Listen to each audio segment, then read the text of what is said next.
بسم اللہ الرحمن الرحیم نحمده ونصلی علی رسولہ الکریم اما بعد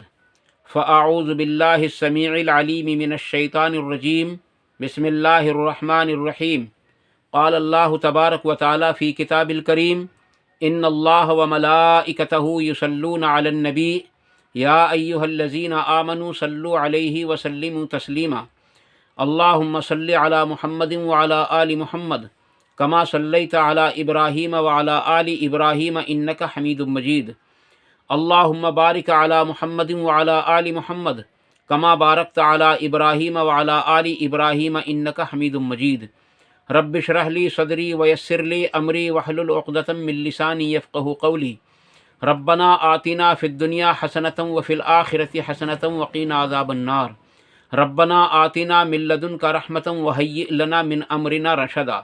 لا حول ولا قوة الا باللہ العلی العظیم لا الہ الا انت سبحانک انی کنت من الظالمین۔ اللہ تبارک و تعالیٰ نے اپنے نبی جناب محمد الرسول اللہ صلی اللہ علیہ وسلم کو ہمارے درمیان میں بھیج کر اتنا بڑا احسان کیا ہے اور اتنا بڑا انعام دیا ہے کہ اللہ تبارک و تعالیٰ نے ہم کو دین اسلام دیا، اور پھر اللہ نے خود قرآن کریم کے اندر ارشاد فرمایا کہ میں نے جو تم سے وعدہ کیا تھا یا میری طرف سے جو سب سے بڑا انعام تھا وہ میں نے تمہارے لیے مکمل کر دیا، اور دین کو بھی مکمل کر دیا، اور میں نے اس بات کو پسند کیا ہے کہ تمہارا دین اسلام ہو۔ عزیز دوستو، اسلام اللہ تبارک و تعالیٰ کی ایک بہت بڑی نعمت ہے، ایمان اللہ تبارک و تعالیٰ کی ایک بہت بڑی نعمت ہے۔ نبی اکرم صلی اللہ علیہ وسلم نے ارشاد فرمایا کہ ایک ادنا سے ادنا درجے کے ایمان والے کو جو جہنم کے اندر سے بھی سب سے آخر میں نکلے گا، اللہ تعالیٰ اس کو اس دنیا سے 10 گنی بڑی جنت کا بادشاہ بنائے گا۔ اور یہ بات ثابت بھی ہے کہ جب تک ایک ایمان والا بھی اس دنیا کے اندر موجود ہے، اس وقت تک یہ زمین، یہ آسمان، یہ چاند، یہ سورج، یہ ستارے، یہ پہاڑ، یہ درخت، یہ دریا، یہ سب برابر یوں ہی چلتے رہیں گے۔ یہ ہوا، یہ بادل، یہ موسم کی تبدیلیاں، دن اور رات کی گردشیں، یہ ایسے ہی چلتی رہیں گی۔ اور جب ایمان والا دنیا کے اندر نہ رہے گا تو عزیز دوستو، کیونکہ یہ دنیا جو بنائی گئی ہے وہ اسی ایمان والے کے لیے بنائی گئی ہے، اور جب یہی نہ ہوگا تو پھر کیا ہوگا کہ قیامت آ جائے گی، یعنی اللہ تبارک و تعالیٰ کو بھی ان تمام تر چیزوں کی کوئی ضرورت نہیں ہے۔ یہ ضرورت ہے تو صرف ایمان والوں کے لیے ہے۔ اور جب ایمان والا اپنے ایمان کی حفاظت کر کے، اپنے ایمان پر جو پریشانیاں آئیں اس پر صبر کر کے دنیا سے رخصت ہو جاتا ہے، تو اللہ تبارک و تعالیٰ نے اس کے لیے اونچے اونچے محل اور ایسی خوبصورت بیویاں جو ہے رکھی ہیں جن کا یہ تصور بھی نہیں کر سکتا۔ اس لیے عزیز دوستو، دین کا اپنی زندگی کے اندر ہونا یہ نہایت ہی ضروری ہے۔ اس زمن میں آپ کے سامنے ایک حدیث جو ہے پیش کروں گا، اور وہ حدیث ہے سنن ترمذی کی، جس کا نمبر ہے 2305، اور یہ حدیث حضرت ابو ہریرہ رضی اللہ عنہ سے مروی ہے۔ نبی اکرم صلی اللہ علیہ وسلم نے ارشاد فرمایا کہ کون ہے جو مجھ سے یہ کلمات سنے اور ان کو سمجھ کر اس پر عمل کرے۔ تو حضرت ابو ہریرہ رضی اللہ عنہ نے عرض کی، یا رسول اللہ صلی اللہ علیہ وسلم، میں اس پر عمل کروں گا۔ ساتھ ہی آپ نے ایک جملہ اور بھی بولا کہ اگر یا تو اس پر عمل کرے یا دوسروں کو سکھائے تاکہ دوسرے لوگ اس پر عمل کریں۔ تو حضرت ابو ہریرہ رضی اللہ عنہ نے عرض کی، یا رسول اللہ، میں آپ کی اس بات پر عمل کروں گا، میں سنوں گا اور میں سیکھوں گا اور میں عمل کروں گا، اور میں اس کو اپنی زندگی میں لانے کی کوشش کروں گا اور دوسروں کو بھی سمجھاؤں گا۔ المختصر، آپ نے فرمایا کہ یہ کام آپ کا میں انجام دوں گا۔ تو نبی اکرم صلی اللہ علیہ وسلم نے حضرت ابو ہریرہ رضی اللہ عنہ کو 5 نصیحتیں فرمائیں، اور ان 5 نصیحتوں کے آگے، ہر ایک نصیحت کے آگے فرمایا کہ تم سب سے بڑے عابد بن جاؤ گے، تم سب سے بڑے ایمان والے بن جاؤ گے، تمہارا سب سے زیادہ مکمل ایمان ہو جائے گا۔ اس طرح کی باتیں آپ نے ارشاد فرمائیں۔ اور یہ حدیث